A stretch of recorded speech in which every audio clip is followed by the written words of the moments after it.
నా లైఫ్‌లో దేవుడు చేసిన ఒక మిరాకిల్ అయితే చెప్దాం అనుకుంటున్నా అండి మీకు. మా పాప అప్పుడు నాకు ఆపరేషన్ అయింది. అసలు నార్మల్ డెలివరీ అయ్యే ఛాన్సెసే లేవు అని చెప్పారు. నెక్స్టు మా బాబుని డెలివరీ అయ్యే టయానికి నాకు 4 డేస్ ముందు నుంచి పెయిన్స్ వచ్చినియి. 4 డేస్ నేను మార్నింగు, ఈవినింగు డాక్టర్ దగ్గరికి వెళ్తూనే ఉన్నాను. ఏదో ఒక మెడిసిన్ చేంజ్ చేస్తూనే ఉంది.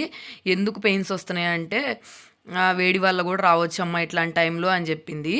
రేపు డెలివరీ టైం అనంగా ఈరోజు కూడా డాక్టర్ గారి దగ్గరికి వెళ్ళి అసలు నేను పెయిన్స్ తట్టుకోలేకపోతున్నా అండి అని చెప్తే ఆమె చెక్ చేసింది. నెక్స్ట్ అట్లాగే మిషన్ మీద పడుకోబెట్టి కూడా నార్మల్ పెయిన్సా లేకపోతే ఎట్లా వచ్చినాయి పెయిన్స్ అని చెప్పి చెక్ చేసింది. నార్మల్ పెయిన్సేనమ్మా, డెలివరీ పెయిన్స్ అయితే కాదు, ఇంటికి వెళ్ళు తగ్గిపోద్ది అని చెప్పి మెడిసిన్ ఇచ్చి పంపించింది.